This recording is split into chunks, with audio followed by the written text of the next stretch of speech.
Is there any difference between these kids? Their skin color is not the same, but everybody knows that they are human beings with the same rights. Wait, well, not everybody. Unfortunately, there is a part of American society that disagrees. Think about it. How would you feel if you were denied admission to a university because of your race? This is an extreme case, but African American people have been experiencing segregation in education in various degrees for the last 150 years. Significant gains have been made in regard to the right of African Americans, but segregation in public schools is still an issue. Therefore, as long as segregation in education continues to exist, America does not provide equal opportunity to all. The history behind segregation in school can be divided in three main periods: segregation, desegregation, and resegregation. In 1865, slaves were proclaimed free and granted the rights of citizenship in 1868. However, nearly every African American student was illiterate and thus initially disadvantaged in regard to education. You do not take a man who for years has been hobbled by chains, liberate him, bring him to the starting line of a race, saying you are free to compete with all the others, and still justly believe you have been completely fair. Equality with black people was unacceptable for white Southerners. They were devoted to hinder black students' advancement in many different ways. In addition, segregation was legal, which made it easier to discriminate people. At first, white taxpayers funded the public education system, so they manipulated the distribution of money within legal limits.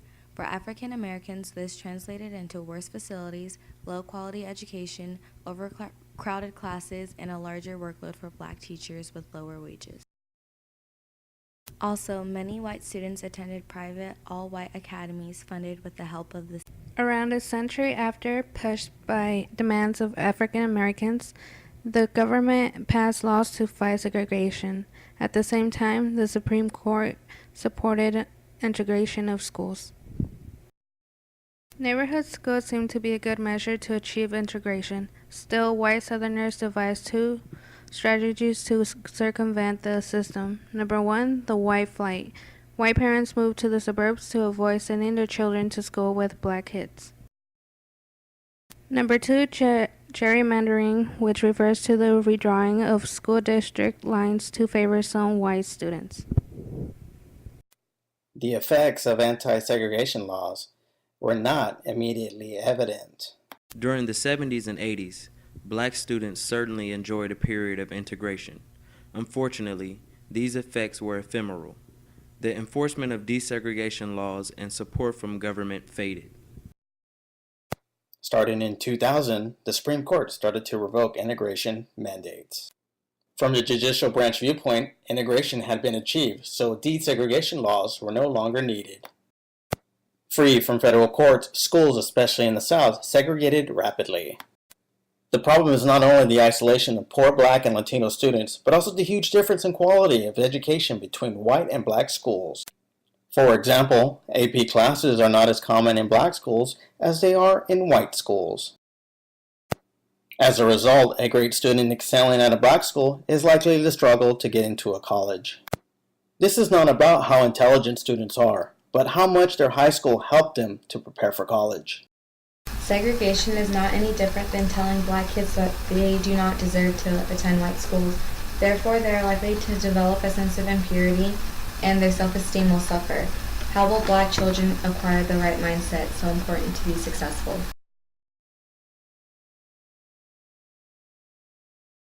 Moreover, many otherwise capable black students from relatively impoverished schools are not ready for college. Thus, they probably will not graduate if they ever attend a university. Currently, a college degree is almost essential to find a job that provides financial security. How will poor black people find that job if they can hardly obtain a college degree? Moreover, many otherwise capable black students from relatively impoverished schools are not ready for college. Thus, they probably will not graduate if they ever attend a university. Currently, a college degree is almost essential to find a job that provides financial security. How will poor black people find that job if they can hardly obtain a college degree?